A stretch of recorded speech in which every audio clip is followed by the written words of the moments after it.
Hey guys, welcome back to the channel, and in this video I've got two replays for you in the tier 6 Mercenary tank destroyer, the Plaguebringer. So the Plaguebringer I've recently done on the contract, and just before we get into the video, so you can see the equipment I run in the top right hand screen, which is Camo Net, Gun Rammer and Advanced Gun Lane Drive. And then the perks coming up, I run Born Leader, Sixth Sense, Rapid Reload, Situational Awareness, Steady Aim, Camouflage Expertise, Snapshot, Run and Gun, and I'm not running a full perk setup, but if I was going to fill the last slot, I would definitely put Silent Driving in this tank.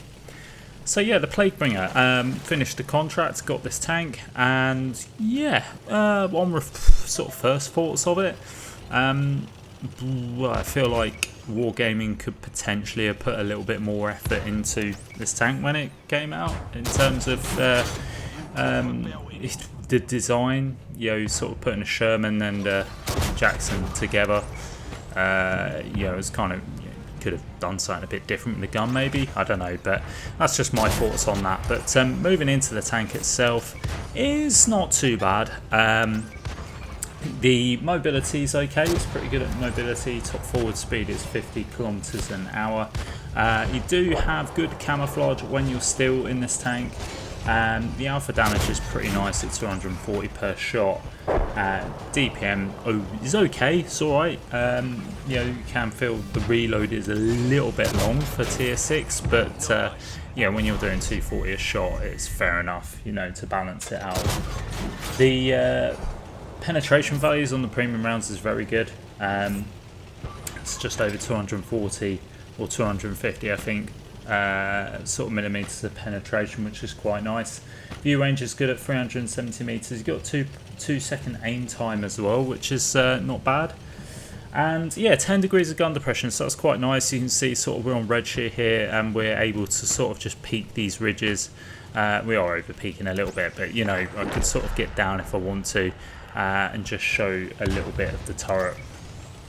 So the bad points of the Plaguebringer, the turret traverse is probably the standout for me. It is really horrific. I think it's like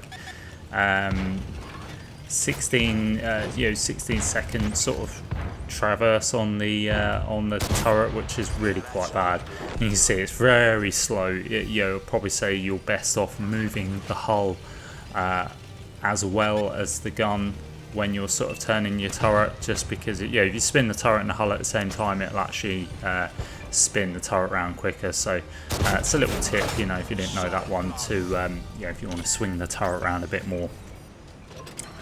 So that the gun can be quite troll at time. It can be quite frustrating. You've got 0.38 accuracy, which is a bit on the derpy side. The shell velocity is not great, especially on the AP rounds. You've got slow reverse speed. Sorry. So if you sort of get caught out, again, use your 10 degrees of gun depression where possible, which I'm not doing, but I'm not going to get spotted at this point, and I've been playing pretty safe so far. You've got quite a high fire chance on this tank as well, no armour, and the camo on the move does decrease quite significantly, so that's something to bear in mind when you get spotted.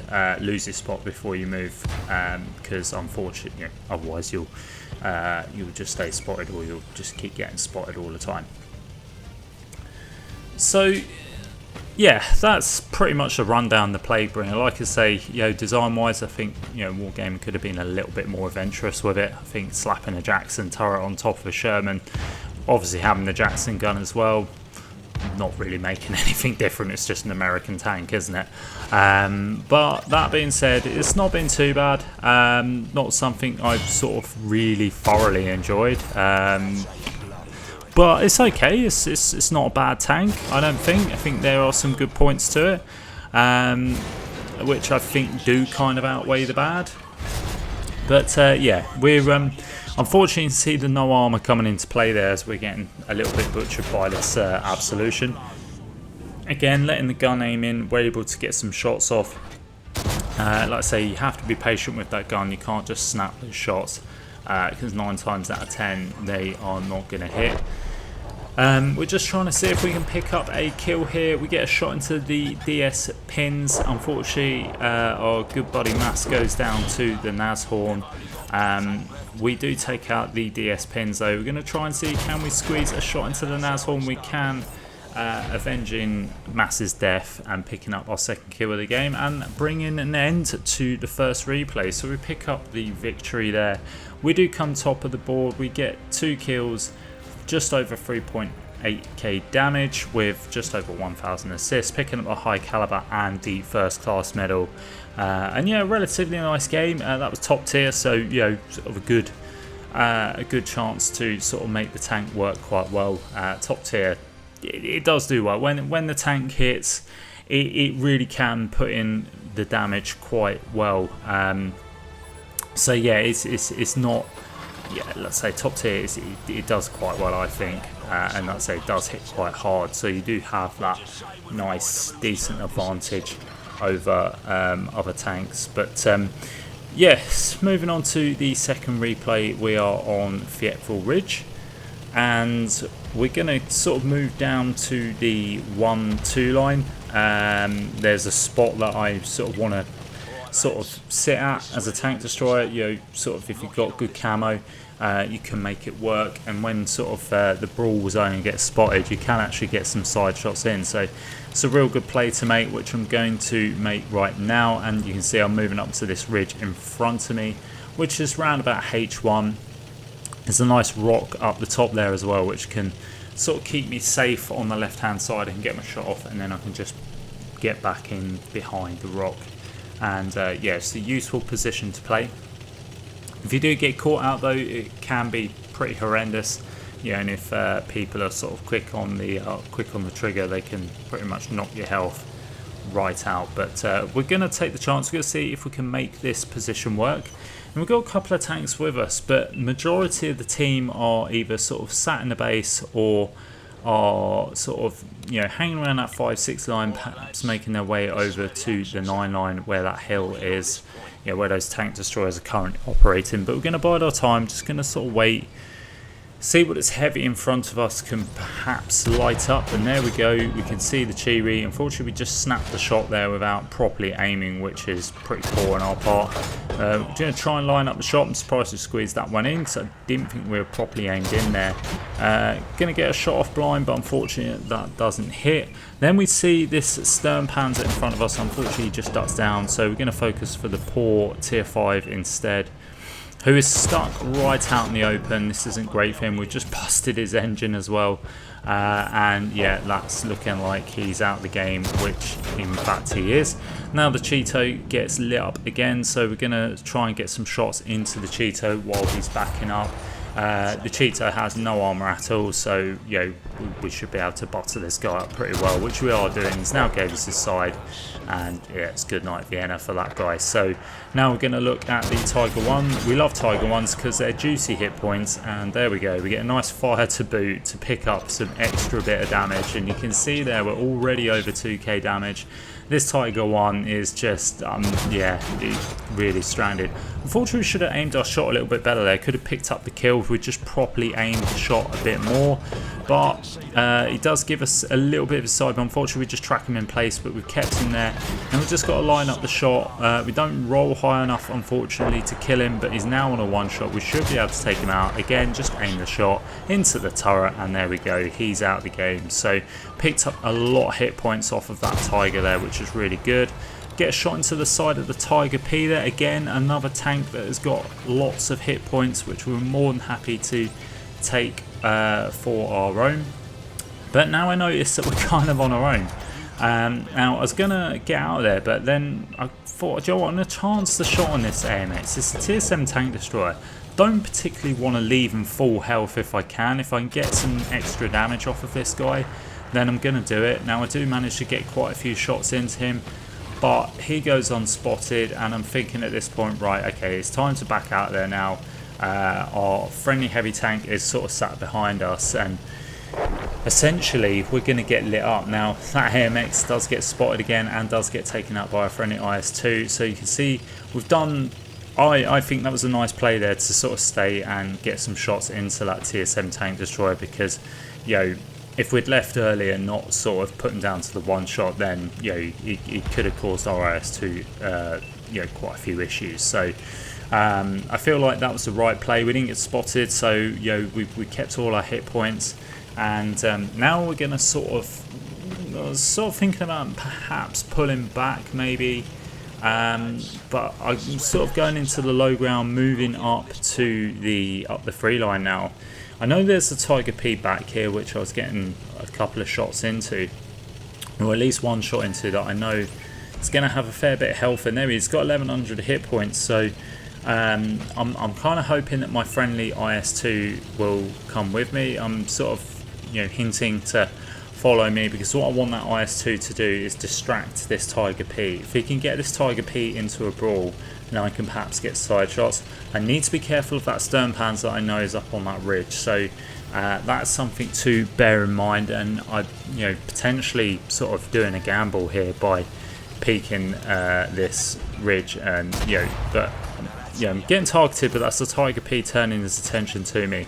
And we've got this guy in the right position now, because we've pretty much got him into a crossfire. I'm not getting any shots from the ridge there, so that kind of says to me that Stern Panzer isn't really looking this way. Lined up a shot on the Tiger P, getting a shot through the cupola. We've got the premium rounds loaded here, so we should be able to go through that tank pretty easily. Again, we're just sort of distracting between us, well, between me and the IS2. Put him down to a one shot here now. Again, just sort of biding my time. Not really sure why the IS2 has come round this side.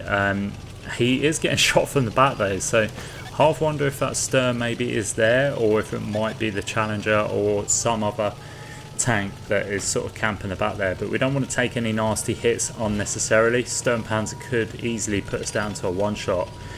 So 4 tanks left. There's a tank in our base, which I'm not sure what it is, but the IS2 just got took out. We take our first hit of damage there, which is unfortunate, but I'm just going to line up the shot, and we get the shot through the turret of the Tiger P. Now we take a shot from the back there, so I know there is something back there, and I've got a funny feeling it's the Challenger. Now I know the player that's playing the Challenger, not personally, but I have come across him sort of quite a few times. Sort of played. He's he's a very good player. Obviously plays in Decoy Clan, which is something that's a bit of information that obviously enlightens me to know that he's a very good player. So I decided cowardly to run away with the tail in between my legs, just because I'm pretty much a 2-3 shot for that Challenger. That Challenger's got better DPM than me, and he's going to win in the DPM fight. I'm pretty sure of that. So I don't know how many hit points he's on. He could be full health, in which case then I've definitely lost the DPM battle between us two. So I've decided to move over and sort of basically safety in numbers, stick with the herd. Maybe if I can get some shots into this heavy tank, then that'd be a sort of a real bonus. But I'm just basically wanted to just stick with our friendly team, and then if the Challenger gets spotted, then maybe I can take the opportunity to get some shots in. Do get a shot into that KV-1S, but unfortunately we just hit his track. Now he's getting into the building. We do get a nice shot through the side. Kind of wish I'd just sort of aimed that first shot a little bit better, but I was just kind of rushing the shot because I thought he was going to get taken out. KV-85 does get taken out, but now we see the Challenger, and there you go, you see he was full health. So if we did go rushing in, we would have got out spotted, we would have got outgunned, we would have got outplayed, simple as. So I feel like we've done the right thing to run away. You can see the team is just going in for war, and the E25 takes him out. But we've had a fantastic game nonetheless, and I'm quite pleased with how that one played out. To be fair, I thought I played that pretty well considering. So we do come top of the board with 4.8k damage there with 3 kills and 200 assisted, and a big shout out to Oven Proof Crib, who was playing in the Challenger on the enemy team. He had a fantastic game equally in the Challenger and did actually come third on the leaderboard, so fair play to him. So yeah, that is the Plaguebringer, guys. I hope you enjoyed the video. If you did, please feel free to like and subscribe to the channel because it really does help it out. Feel free to leave a comment as well. Did you get the Plaguebringer in the contract? If so, how do you find it? Do you like it? Do you hate it? Let me know what you guys think. And as always, guys, I will catch you next time. Uh-oh.